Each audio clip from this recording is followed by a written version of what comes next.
Então, boa noite a todos, sejam todos bem-vindos a mais um estudo da nossa Confissão de Augsburgo. O estudo de hoje acho que vai ser o primeiro estudo em que nós vamos passar todo o tempo dedicado a um artigo só, o artigo 9, que fala sobre o batismo. Mês passado falamos sobre o sacramento de maneira geral, fizemos uma breve introdução, falamos também sobre confissão, sobre arrependimento, e hoje falaremos sobre o primeiro sacramento, que é o batismo. Pode parecer um assunto simples, mas tantas pessoas, tantas igrejas se dividiram por causa desse assunto. E até hoje muitas pessoas defendem opiniões diversas do que nós defendemos como luteranos. Nós usaremos 4 fontes hoje para explicar o batismo da maneira luterana, como nós temos. A primeira fonte é a Confissão de Augsburgo, que é aquilo que nós nos propomos a estudar desde o princípio. A segunda fonte é o Catecismo Maior de Lutero, porque como a confissão aborda o batismo de uma maneira muito resumida, vai ser necessário usar outra fonte, talvez para explicar um pouco melhor, de alguns pontos. A terceira fonte são citações de alguns pais da igreja, e a quarta fonte é a própria Bíblia. E eu segui de propósito essa ordem por um motivo bem específico. Algumas pessoas, especialmente pessoas que não nasceram no meio luterano, como no meu caso, ou até algumas pessoas que nasceram no meio luterano, mas não têm essa doutrina ainda bem sólida, bem definida, quando leem a Bíblia, talvez tenham alguma dificuldade de visualizar aquilo que nós definimos como doutrina, não porque a doutrina não está lá, mas porque é uma tendência natural nossa de, às vezes, não ler o texto da Escritura e tirar o significado dele, mas de colocar o nosso significado sobre o texto da Escritura. Então nós vamos seguir essa ordem contrária, para que quando a gente chegar no final e ler os textos da Escritura, fique um pouco mais claro, dentro do contexto, do que eles realmente querem dizer sobre o batismo. Iniciamos, como de costume, lendo o artigo. Do batismo se ensina que é necessário e que por ele se oferece graça, que também se devem batizar crianças, as quais pelo batismo são entregues a Deus e por ele se tornam agradáveis. Por essa razão, rejeitamos os anabatistas, os quais ensinam que o batismo infantil não é correto. É um artigo muito curto, porque na época do Lutero, ainda que houvessem opiniões diversas, o assunto em si não era tão controverso quanto é hoje, na época em que foi escrita a confissão. E depois, na época do Catecismo Maior, se viu uma necessidade de expandir o artigo justamente porque se tornou uma coisa muito, muito maior do que se esperava no princípio. Vemos de cara alguns princípios. Primeiro, o batismo é necessário, não é uma coisa que nós podemos passar por cima ou tratar como irrelevante. Em segundo lugar, ele oferece alguma coisa real. Como nós falamos no mês passado, é necessário para que seja um sacramento que ele ofereça alguma coisa verdadeira, não só um símbolo. Nesse caso, ele oferece graça, por isso ele é o meio da graça. Terceiro, se deve batizar as crianças. E em quarto, ele faz aquela rejeição dos anabatistas. Agora nós vamos expandir um pouco sobre isso, usando alguns trechos do Catecismo Maior. Vocês vão ver que os slides ficaram bastante numerosos, e olha que eu peguei só alguns trechos do Catecismo, porque ele é realmente bem grande nessa parte. Nós lemos: em primeiro lugar, é preciso que conheçam bem, antes de tudo, as palavras que está fundamentado o batismo, com as quais se relaciona tudo quanto que há a dizer sobre ele. A saber, onde Cristo, o Senhor, diz no último capítulo de Mateus: ide por todo o mundo, ensinai os gentios e batizai-os em nome do Pai, do Filho e do Espírito Santo. Nessas palavras, devemos notar em primeiro lugar que temos o mandamento e a instituição de Deus. Não se duvidará, pois, que o batismo é coisa divina, não excogitada e inventada por outros. Então, em primeiro lugar, ele começa no catecismo dando o fundamento de por que o batismo é importante. Por que ele é? Porque ele foi instituído por Deus, não foi instituído pela igreja, não foi instituído por homens, foi instituído pelo próprio Deus. No final do capítulo do livro de Mateus, onde ele diz: ide por todo mundo, ensinai os gentios e batizai-os em nome do Pai, do Filho e do Espírito Santo. Uma ordem direta do próprio Jesus aos seus discípulos. No próximo ponto: pois assim restam as palavras: ide e batizai, não porém em nosso nome, mas em nome de Deus. Ser batizado em nome de Deus é ser batizado não por homens, mas pelo próprio Deus. Por isso, ainda que levado a efeito pelas mãos do homem, não obstante, é verdadeiramente obra de Deus mesmo. Esse primeiro ponto traz a primeira diferença da nossa doutrina do batismo com relação a outras igrejas. Muitas igrejas, inclusive a denominação da onde eu vim, tem uma tendência a tratar o batismo quase como se fosse uma obra humana. Não é essa a intenção de nenhuma das pessoas. E eu tenho certeza que ninguém segue esse caminho pensando que está oferecendo uma obra a Deus. Mas, quando nós tratamos o batismo como a nossa profissão de fé, como a nossa demonstração do que nós fazemos diante de Deus, ele deixa de ser uma obra de Deus por nós e passa a ser uma obra nossa para Deus. E não é assim nenhum sacramento, pelo contrário. O sacramento é uma obra direta de Deus em nosso favor. Ele oferece graça para nós. E é por isso que é tão importante essa questão: batizado em nome de Deus, batizado em nome do Pai, do Filho e do Espírito Santo. Porque ainda que seja feito pelas mãos do pastor, é como se o próprio Cristo estivesse diante de nós realizando o batismo por nós. O sacramento nada mais é do que uma obra de Deus visível pelo ser humano que concede graça. Deus não é o Deus dos gnósticos que rejeita a matéria, que rejeita as coisas criadas e trata como se elas fossem inferiores. Muito pelo contrário, ele é o Cristo encarnado que santifica a matéria e que usa as coisas criadas, incluindo a água, para nosso favor, para a nossa salvação. Entende-se, portanto, a distinção. O batismo é coisa bem diversa de qualquer outra água, não por causa de sua essência natural, ou seja, não porque a água do batismo é especial, mas porque se adiciona aqui algo mais nobre, pois o próprio Deus é quem empenha a sua honra, e nela foi sua força e poder. Tudo em virtude da palavra, que é a palavra divina, santa, que ninguém pode exaltar suficientemente, porque tem e pode tudo quanto é de Deus. Daí também tem a sua essência, graças a qual se chama sacramento. Assim também ensinou Santo Agostinho: quando a palavra se junta ao elemento ou substância natural, faça o sacramento, ou seja, uma coisa em signos santos e divinos. Esse ponto de Agostinho nós já falamos no estudo anterior. A definição de sacramento é nada mais do que a palavra de Deus poderosa, viva e que produz a fé, unida a um elemento visível e físico, nesse caso a água.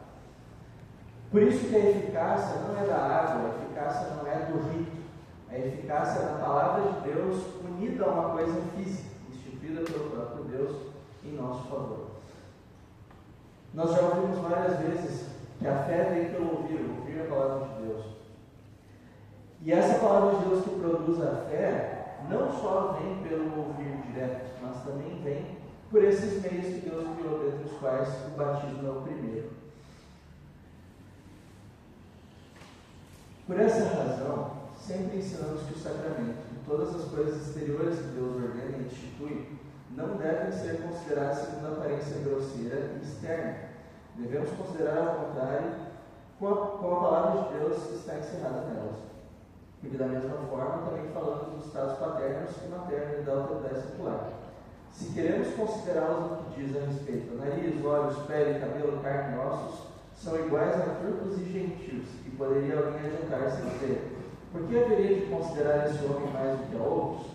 Visto, porém, que se adiciona o mandamento: honrarás a pai e mãe, veja um homem diferente, ornado, acho que está escrito errado, ornado com a majestade e glória de Deus.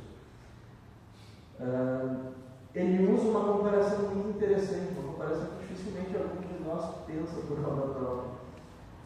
Realmente, se nós olharmos para as outras pessoas, por exemplo, para os nossos pais, eles não são diferentes de nenhuma outra pessoa. O meu pai não é diferente do meu vizinho, o meu pai não é diferente de um inimigo meu e de outro país. Entretanto, é necessário que eu preste honra para ele, uma honra especial. E essa honra se dá não por algo físico do meu pai, nem mesmo pelo fato da questão natural do nascimento, mas porque existe uma ordem direta de Deus. Honra teu pai e tua mãe. Da mesma forma, a importância do batismo se dá pela ordem de Deus, pela palavra de Deus ligada.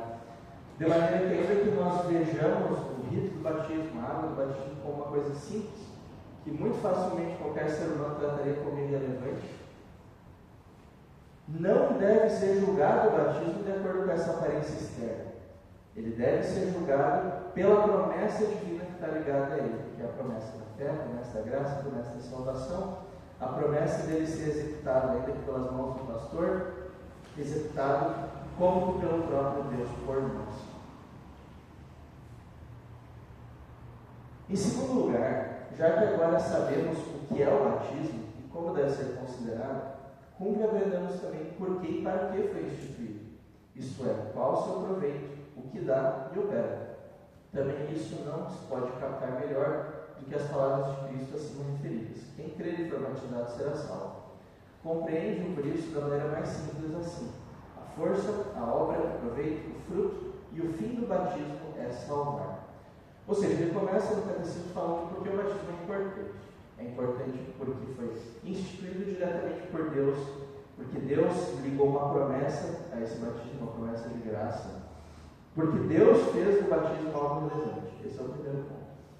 Agora, sabendo que ele é importante, por que nós batizamos? O que o batismo significa? Qual é o objetivo do batismo?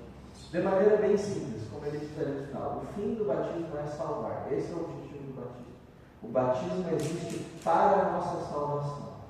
É uma maneira pela qual Deus trabalha em nós a força, a obra, o proveito e o fruto da nossa salvação. Em terceiro lugar, conhecidas a grande utilidade e força do batismo, vejamos agora quem é a pessoa que recebe o que o batismo dá e qual o seu proveito. Isso, uma vez mais, está expresso da maneira mais bela e clara nestas exatas palavras: quem crer e for batizado será salvo. Isto é, somente a fé torna a pessoa digna de receber com proveito a salutaria divina água. Pois já que isso é oferecido e prometido aqui nas palavras, na água e com a água, não pode ser recebido de outro modo, senão o de pelo do coração. De nada aproveita sem a fé, ainda que em si mesmo seja tesouro divino e inestimável. Lendo esse texto por cima, talvez se a gente tirar ele do contexto e pegar para uma pessoa que não seja luterana, talvez ela leia isso e diz: então se o batismo só tem o seu efeito pela fé, não faz sentido nós batizarmos alguém que não tem diretamente a fé. Não faz sentido batizar as crianças, não faz sentido batizarmos alguém que não tenha professado a fé diretamente. Mas não é isso que o texto está dizendo. Na verdade, a crença luterana sobre o sacramento, que nós falamos da outra vez, é que a virtude do sacramento não depende nem de quem faz, nem de quem recebe. O sacramento é sacramento por mérito de Deus, tanto o batismo quanto a ceia. Agora, o fato de nós recebermos de maneira indigna muda o que o sacramento faz em nós, não a virtude dele mesmo. O que isso significa? O sacramento do batismo, recebido por qualquer um, continua sendo um dom de Deus, um meio da graça, independente de quem o receba. Existe uma parte do texto, que eu inclusive não coloquei, que ele fala: ainda que um judeu ímpio que negue a Cristo viesse e mentisse para nós a fim de receber o batismo, nós o batizássemos de coração puro, crendo estar fazendo alguma coisa certa, e ele saísse daqui e blasfemasse contra Cristo, o sacramento continua válido, o batismo é válido, continua verdadeiro, ainda que ele tenha negado aquilo que o batismo significa. O que quer dizer então essa parte? O que ele está dizendo? O batismo é válido, o batismo é verdadeiro, independente de quem faça, independente de quem receba. Entretanto, os benefícios do batismo, assim como os benefícios da ceia, só serão efetivados na minha vida quando eu aceitá-lo com fé. Isso significa que a criança batizada não tem benefício do batismo? Não. Nós vamos ver no próximo que a criança luterana não vê a fé como algo tão racional que seja possível às crianças. Não só isso, o batismo não é esse símbolo externo que confirma a nossa fé. O batismo realmente efetiva essa fé, cria essa fé em nós. Como ele continua então, agora aqui ocorre uma questão com que o diabo, através de suas seitas, confunde o mundo, a saber a questão do batismo infantil. Se os infantes também creem ou se acertaram batizá-los, a isso dizemos brevemente: quem é simples, desista da questão e a arrebenta aos outros. Se porém queres dar uma resposta, então replica assim: o batismo infantil agrada a Cristo? Prova o suficiente sua própria obra. Isso é uma maneira interessante de defender o batismo infantil. Ele segue dizendo o seguinte: tantas vezes ao longo da história vimos santos, vimos pessoas muito importantes que foram batizadas como crianças, e mostraram o fruto desse batismo ao longo de sua vida. Mostraram que essa fé outorgada a eles, oferecida a eles no batismo, foi verdadeira. Eles praticaram as boas obras que são fruto da fé cristã e provaram que realmente o batismo é efetivo. Caso isso não fosse verdade, caso esse batismo tivesse sido inválido, caso o batismo infantil não fosse verdadeiro, jamais esses frutos seriam possíveis. Jamais esses frutos seriam possíveis. Eu coloquei um detalhe ali sobre a fé presente dos infantes, das crianças. Não é algo que ele fala diretamente, ele só cita, nem ele citou ali antes, se os infantes também creem, mas ele não vai detalhar isso. É muito comum nos dias de hoje a gente tratar a fé como uma coisa racional, como uma coisa quase como subscrever a uma lista de doutrinas, né? Então eu acredito nisso, eu assino aqui embaixo, significa que eu tenho fé. Não é isso a fé propriamente. Até porque se a fé fosse isso, visto que a salvação é pela fé, seria impossível algumas pessoas se salvarem, especialmente pessoas que têm alguma doença, alguma dificuldade que impeça elas de chegar nesse nível de raciocínio. Também seria impossível as crianças se salvarem, especialmente os bebês, porque eles não têm como chegar nesse raciocínio. Vê-se então que para que a salvação seja acessível a todos, a fé não pode ser puramente racional. O que se defende então na visão luterana?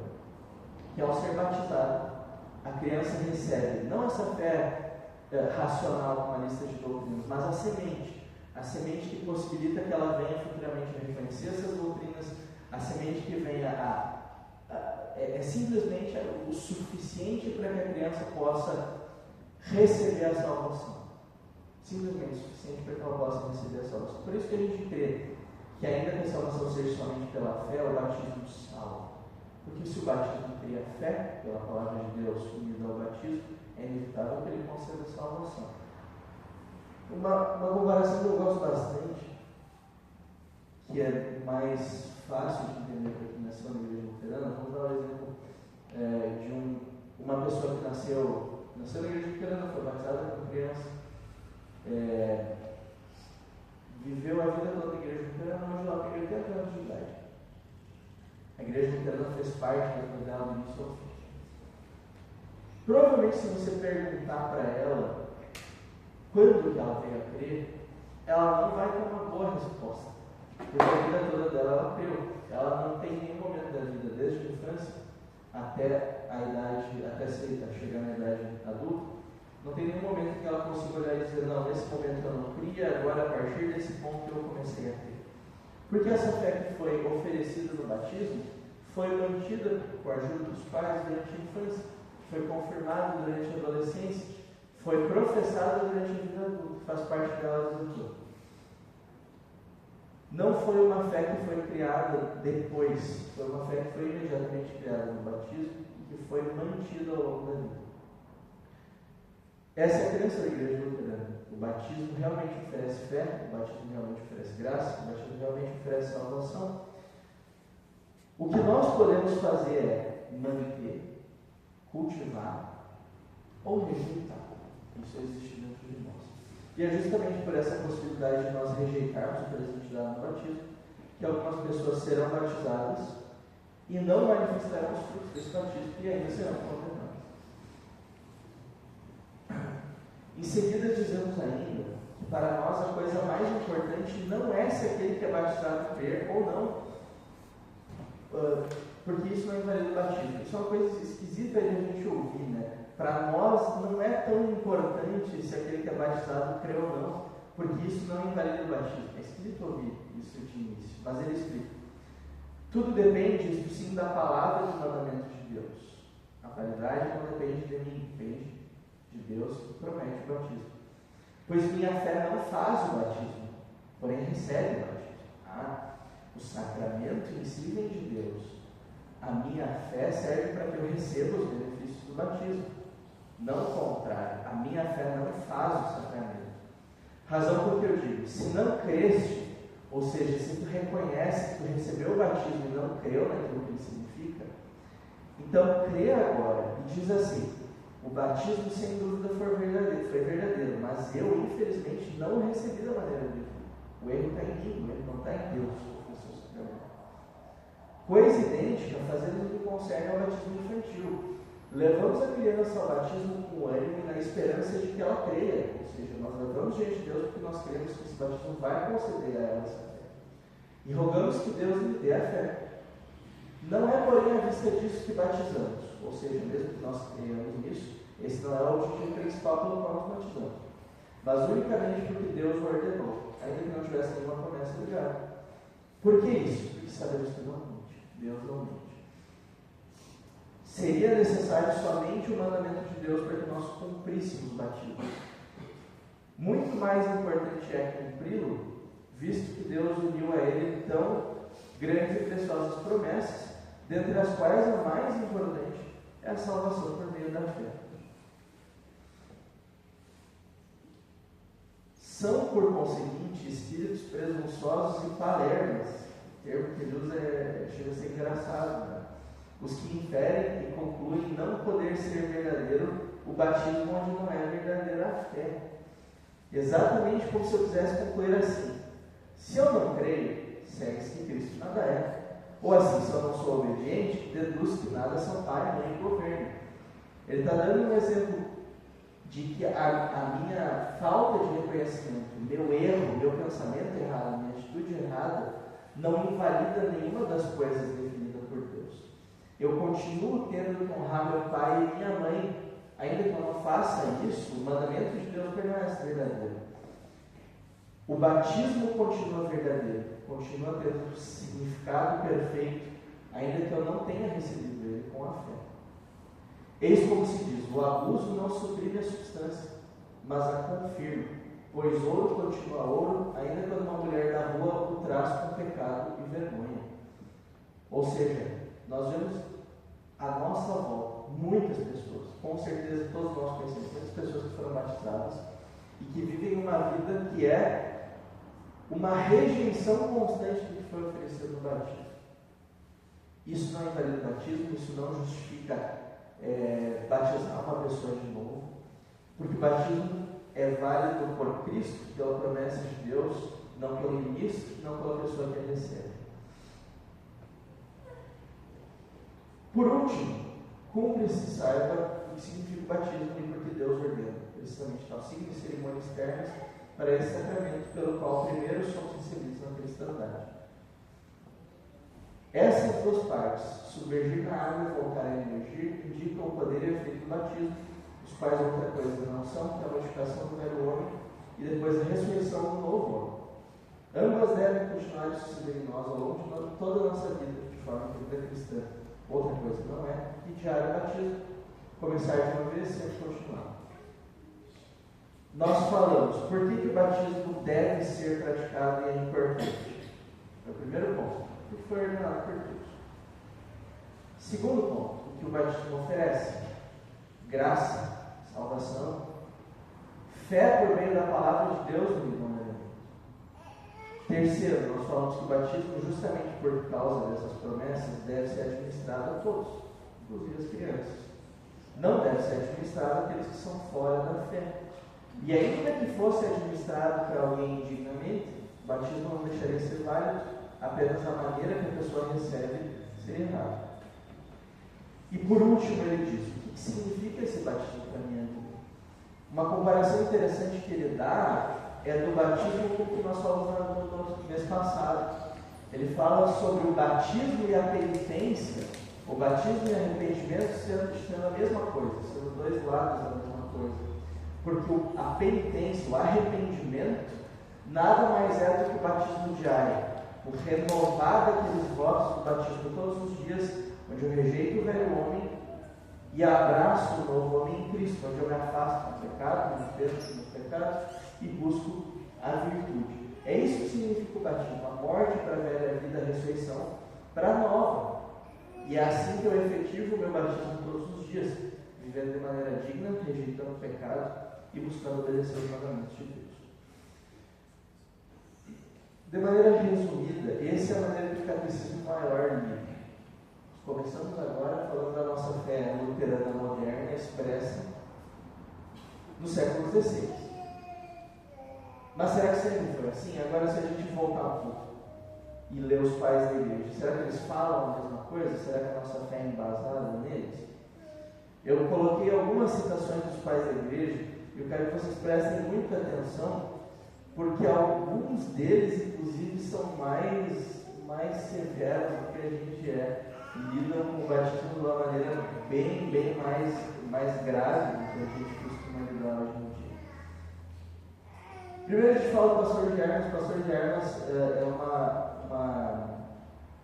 uma obra literária, na verdade, não é um pai da igreja específico, do século II, que fala de alguns temas da fé de uma maneira alegórica. E ele diz: ouvi dizer, Senhor, disse lá o pastor, por algum mestre, que não há outro arrependimento a não ser aquele que ocorreu quando descemos a água e obtivemos a remissão de nossos pecados anteriores. Ele me disse: ouviste bem, porque assim é. Isso é século II. Um testemunho de que o batismo e o arrependimento são inseparáveis. Não há outro arrependimento a não ser aquele de quando nós descemos a água e obtivemos a remissão dos pecados. Justino Margem, também é século II, olha ali, 151 depois de Cristo. Todos os que estão persuadidos e acreditam que o que nós cristãos ensinamos e dizemos é verdade, e se comprometem a viver de acordo com isso, são trazidos por nós para onde há água, e são regenerados da mesma forma que nós próprios fomos regenerados.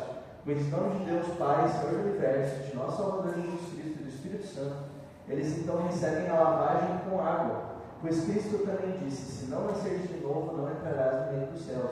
Ou seja, esse nascer de novo que Jesus fala lá em João, os pais da igreja uniram isso ao batismo. Não existia nascer de novo sem batismo para eles.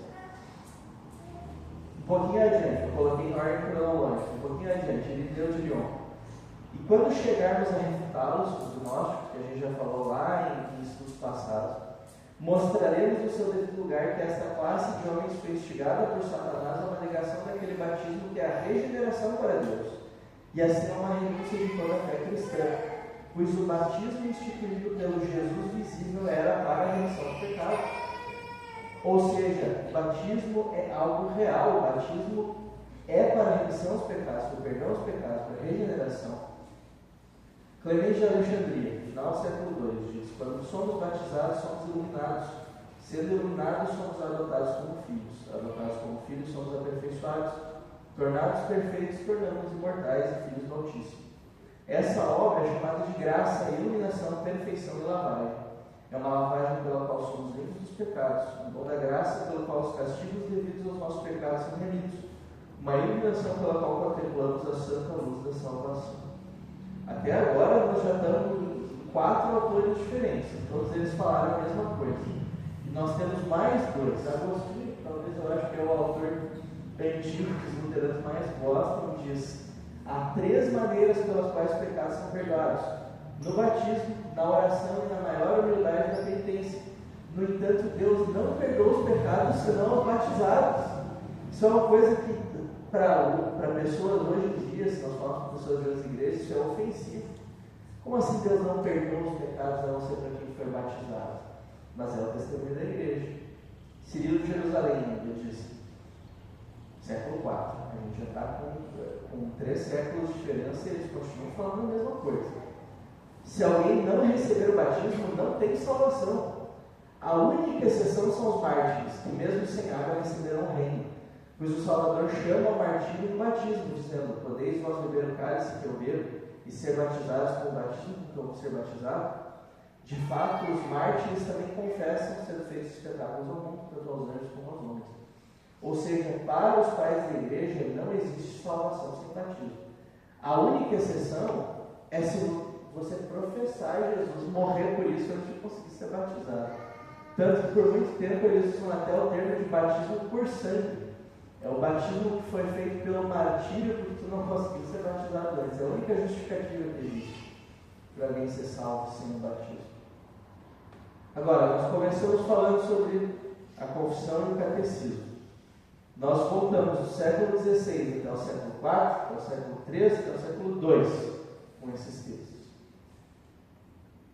Mas a gente não fala da Bíblia ainda. E talvez seja a maior coisa que eu poderia dizer. Eu deixei para o final, com isso, porque para vocês, para que depois de tudo isso a gente lesse alguns textos bíblicos e visse que realmente É isso que está escrito na Bíblia. Às vezes a gente lê sem atenção e não percebe, mas está escrito. Primeira parte do testemunho da Escritura, são 13 slides sobre isso. Mateus 13, 16 e 7. Sendo Jesus batizado, saiu logo da água, e eis que se lhe abriram os céus e viu o Espírito de Deus descendo como pomba, e vindo sobre ele. E eis que o nosso céu dizia: este é o meu filho amado, com quem me compraste. Eu gosto muito desse texto, porque talvez a gente veja isso como uma coisa espetacular, fantástica, realmente é. Mas o nosso batismo não é diferente disso. Porque assim como no batismo de Jesus estava presente o Filho, sendo batizado, o Espírito de Deus, descendo como pomba, e o Pai dizendo: este é o meu filho amado, nós agora sendo batizados, somos adotados como filhos de Deus. E agora, Deus olhando para nós e enxergando o seu Filho em nós, Ele diz, assim como Ele disse para Jesus: este é o meu filho amado. Este é o meu filho amado. Aquele filho amado, que era por natureza filho de Deus, se entregou por nós e ordenou o batismo para que nós também fôssemos chamados de filhos amados. Não por natureza, mas por adoção. Nosso batismo é igual a esse batismo de Cristo, com Deus Pai nos aceitando como seus filhos por causa do Filho, do único Filho.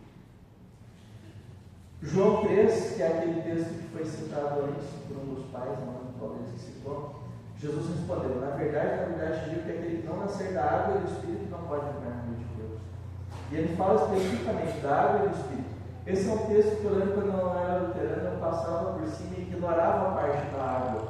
Não interessava, porque, inclusive, para mim, não fazia diferença o que queria dizer essa água. Mas dentro do contexto, realmente, Jesus está falando do batismo, até que depois a conversa de Jesus com Nicodemos em João 3,5 aconteceu depois do batismo dele. Ou seja, dentro do contexto faz sentido ele estar associando uma coisa e outra. Romanos 6, 13 e 4. Ou não sabeis que todos quantos fomos batizados em Jesus Cristo fomos batizados na sua morte? De sorte que fomos sepultados com ele pelo batismo na sua morte, para que como Cristo ressuscitou dos mortos pela glória do Pai, assim devemos nós também novidade de vida. Ou seja, nós agora, porque nós fomos batizados, temos essa capacidade de andarmos unidos com Cristo, como quem certamente ressuscitará dos mortos, assim como Cristo ressuscitou. Esses 3 textos são mais gerais. Talvez alguém leia e diga: não sei, ainda não tenho dúvida. Mas então vamos ver os próximos textos que são um pouco mais específicos sobre isso. Disse-lhes Pedro, Atos 2, 31 e 39: arrependei-vos e cada um de vós seja batizado em nome de Jesus Cristo para perdão dos pecados, e recebereis o Espírito Santo, porque a promessa vos diz respeito a vós, a vossos filhos e a todos os que estão longe, a todos quanto Deus nosso Senhor chamar. Ou seja, em primeiro lugar, o que ele diz? E prestem atenção que alguém pode dizer ali, o perdão dos pecados está associado primeiramente ao arrependimento. Sim, está associado ao arrependimento. Mas a frase única é: cada um de vós seja batizado em nome de Jesus Cristo para o perdão dos pecados. Dentro do contexto da frase, o perdão dos pecados está diretamente associado ao batismo. Esse é o primeiro ponto. Segundo ponto, ele acabou de prometer que ele vai perdoar os pecados pelo batismo. Ele diz depois: para quem é essa promessa? Para vós e para vossos filhos. Para vós e para vossos filhos. Por isso que nós batizamos crianças. Porque a promessa não é só para mim, eu sou adulto, entendo as coisas de crer. A promessa também é para os meus filhos, que ainda que não sejam capazes de sistematizar o pensamento, têm direito a essa fé e a essa salvação. Tito 3, 4 e 5. Mas quando apareceu a benignidade e o amor de Deus, nosso Salvador para com os homens, não pelas obras de justiça que houvéssemos feito, mas segundo sua misericórdia, nos salvou pela lavagem da regeneração e da renovação do Espírito Santo. Ele chama o batismo de lavagem de regeneração, diretamente. Não me convenci ainda, eu deixei para o final melhor texto que eu acho que não tem como refutar com relação ao batismo. 1 Pedro 3, 18 e 22. Eu realmente não consigo ler esse texto de outro jeito. Prestem bastante atenção, esse texto é o mais importante de todo o estudo. Pois também Cristo padeceu uma única vez pelos pecados, os justos pelos injustos, para conduzir vocês a Deus. Morto sim na carne, mas vivificado no Espírito. Versículo 19, eu não sei o que cortou, eu achei que eu tinha colocado, mas ele fala da questão de Noé, depois da questão de Noé. Os quais, ao muito tempo, foram desobedientes, quando Deus aguardava com paciência nos dias de Noé, enquanto se preparava a arca, na qual poucas pessoas, apenas 8, foram salvas através da água. Ele acabou de falar sobre a água. E no próximo versículo, olha o que diz o versículo 21. O batismo que corresponde a isso agora também salva vocês. Ele diz literalmente: o batismo agora também salva vocês. Não sendo a remoção das impurezas do corpo, mas o apelo por uma boa consciência para com Deus por meio da ressurreição de Jesus Cristo. Ou seja, não por o poder da água, mas pela promessa de Deus, pela ressurreição de Jesus Cristo, pelo poder dessa fé. Que depois de ir para o céu está à direita de Deus, ficando subordinados anjos, potestades e poderes. Ou seja, esse Jesus Cristo, que tem poder sobre todas as coisas, está à direita de Deus Pai, Ele mesmo diretamente te prometeu isso aqui, ó, o batismo que agora salva vocês. Pode parecer simples, não tão complicado, mas dizer hoje em dia que o batismo é para regeneração, que o batismo cria fé, que o batismo é o meio da graça, que o batismo perdoa pecados, não é uma coisa fácil de ouvir para a maior parte das pessoas que fazem parte de alguma igreja hoje. Inclusive, dentro do meio evangélico geral, não existe ninguém além de nós que prega isso. Ninguém. Mas eu espero que durante esse estudo, ainda que tenha sido bastante coisa, tenha se tornado um pouco mais fácil de ler dentro do contexto da Escritura, que realmente o que está escrito aqui na confissão, no catecismo, é o que é defendido pela igreja ao longo da história, e é o que está escrito diretamente na Bíblia, como a gente leu agora em 1 Pedro. Não é uma doutrina fácil, mas é uma doutrina verdadeira. Eu acho que de todas as coisas, o que mais me facilitou o entendimento é de entender que o sacramento não é uma obra minha, não é uma obra que depende de mim, e sim uma obra de Deus por mim. E assim como isso é verdadeiro sobre o batismo, no próximo estudo, que é sobre a Santa Ceia, talvez fique ainda mais claro como o sacramento é uma obra de Deus por nós. É mais ou menos esse estudo. Alguém tem uma dúvida? Alguém gostaria de complementar alguma coisa?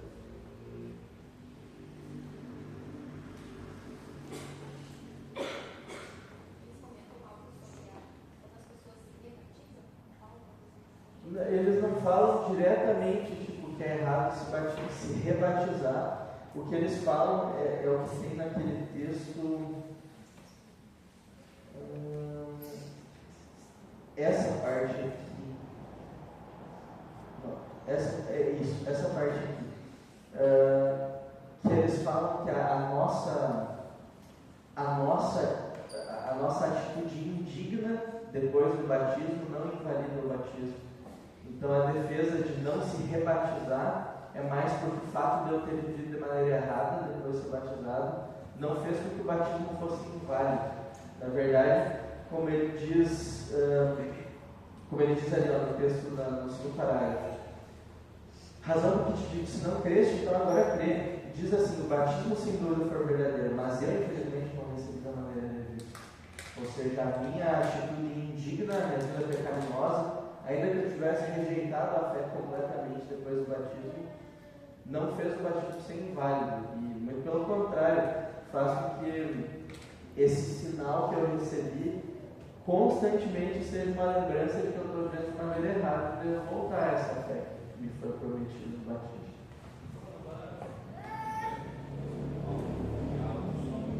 Sim. Eu não lembro qual é o versículo, mas ele fala assim: um só batismo, uma só fé.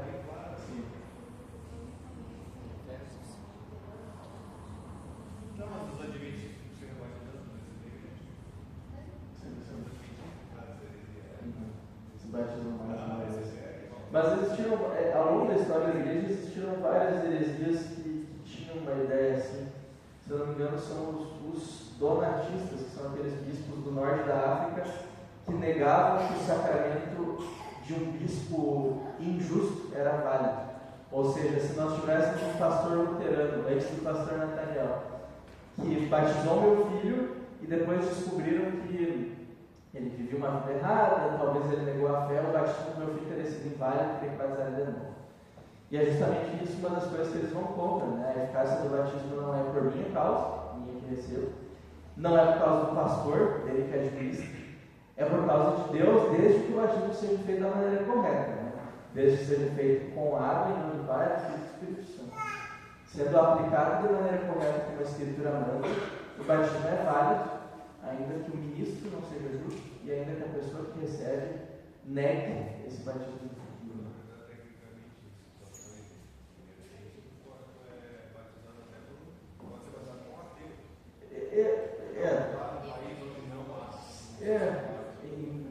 Não é, digamos assim, não é a via comum, mas, sim, em questão de exceção, alguém que não é ministro, se é impossível ser batizado por ministro, alguém que não é ministro poderia aplicar o batismo.